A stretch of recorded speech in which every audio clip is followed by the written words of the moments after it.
la réforme ne date pas d'aujourd'hui. Elle est partie depuis 2014.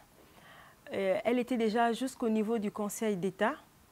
Donc, à l'arrivée du ministre en charge du travail actuel, qui est Madame Madeleine Baird, on a ressorti le projet, parce que c'était toujours en projet, on a ressorti le projet du Conseil d'État pour le réexaminer à nouveau, afin d'adapter cette réforme du Code à l'évolution du monde du travail, non seulement au niveau national, mais également au niveau international.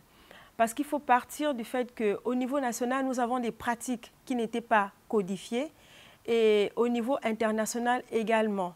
D'où la réforme que nous sommes en train d'examiner depuis le 3 février. Bon, au niveau du ministère, le projet de réforme, il est fait par une équipe technique qui prend en compte certains techniciens du pan travail. Parce qu'il faut dire aujourd'hui que le ministère a plusieurs pans. Donc, pour ce qui concerne du code, on allait principalement prendre des techniciens au pan travail. Parce que vous avez l'emploi, vous avez la fonction publique, vous avez la formation professionnelle. Donc, on a plus principalement les techniciens au niveau du pan travail. Mais il n'en demeure pas moins qu'à l'examen du projet final, avant de le présenter aux partenaires sociaux donc qui sont les employeurs et le patronat, nous avons associé les acteurs de tout le pan qui constitue le ministère. Après, à l'écriture, non. La première écriture, elle est faite rien que par les pans du ministère, donc de tout le thème emploi, travail, fonction publique, formation professionnelle.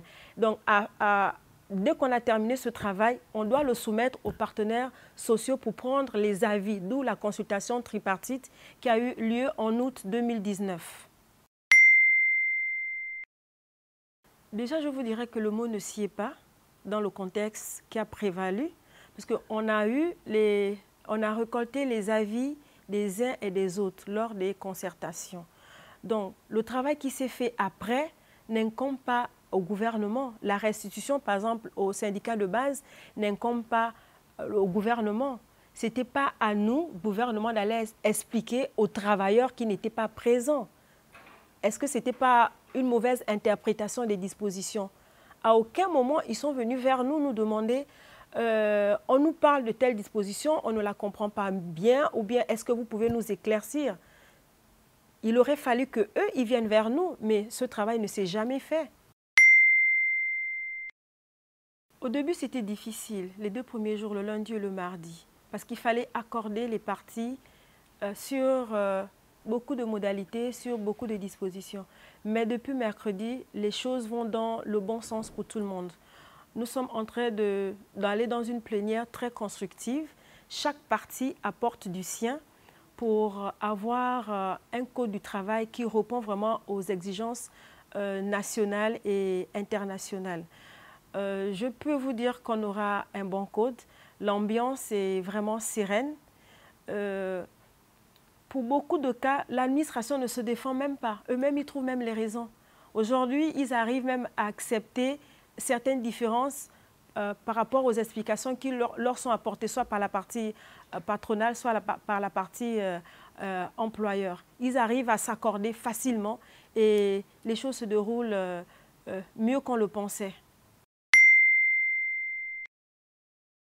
Demain, nous nous attendons à avoir un code de travail qui prend en compte tous les aspects, que ce soit de l'environnement, de la sécurité, de la santé au travail,